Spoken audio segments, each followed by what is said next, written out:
ကျွန်တော်ဒီနေ့ဒီ iPhone 7လေးတစ်လုံးကိုကျွန်တော်လက်ဆောင်ပေးခြင်းပါတယ်ဗျဒီကောင်လေးကိုကျွန်တော်ကန်ဆယ်မဲဖောက်ပေးပါမယ်ဆိုတော့ဒီ iPhone 7လေးကိုကျွန်တော်ကန်ဆယ်မဲမဖောက်ပေးခင်မှာကျွန်တော်စီမှာရှိတဲ့ iPhone 7လေးတွေကိုကျွန်တော်ပြပေးခြင်းပါတယ်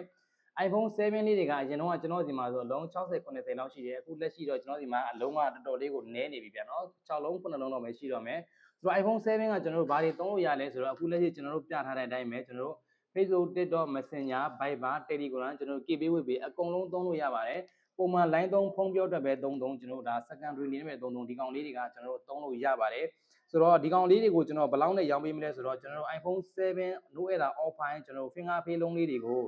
အရင်တုန်းကကျွန်တော်တို့ပုံမှန်ရောင်းသေးဆိုလို့ရှိရင်ဒီကောင်လေးတွေကျွန်တော်ဒါ3,5500နဲ့ရောင်းနေပြီအခုလက်ရှိတော့ကျွန်တော်1000ကျပ်တိတိဈေးလျှော့ပြီးတော့3,4500နဲ့ပဲကျွန်တော်ရောင်းပေးပါမယ်အားသွင်းကြိုးကောင်းလဲကျွန်တော်လက်ဆောင်ထည့်ပေးပါမယ်ဗျစိုင်းနာဝင်လဲကျွန်တော်ကိုပိုင် Airbnb အမည်ပေါက်လဲဖွင့်ပေးပါမယ်ရန်ကုန်မြို့တွင်ကျွန်တော်တို့အိမ်ရောက်ငွေချင်းနဲ့လည်းမှာလို့ရပါတယ်အိမ်ရောက်ငွေချင်းကကျွန်တော်ဒီနေ့မှမနက်ဖြန်ရောက်ပါတယ်ဗျဆိုတော့ကျွန်တော်တို့ဒါကန်ဆယ်မဲအကြောင်းလေးပြန်ပြောပေးပါမယ်ကန်ဆယ်မဲကကြတော့ကျွန်တော်တို့ဘယ်လိုမျိုးလဲဆိုတော့ဒီလကုန်မှာထွက်မဲ့ကျွန်တော်တို့ 3D နံပါတ်3လုံးကိုကျွန်တော်ကွန်မန့်အောက်မှာဝင်ပြီးတော့ခံမှန်းရေးခဲ့လို့ရပါတယ်တယောက်ကိုကျွန်တော်တို့3ခုမှန်းလို့ရပါတယ်ဗျ3ခုထပ်ပို့ပြီးမှန်းရင်တော့ကျွန်တော်တို့ဒါ auto cancel ဖြစ်ပါမယ်လုပ်ရမယ့်ချက်ကတော့အဲ့ဒါပဲကျွန်တော်တို့ကွန်မန့်ရေးမယ်ကျွန်တော်ရဲ့ TikTok account လေးကို follow လုပ်ပြီးတော့အခုလက်ရှိ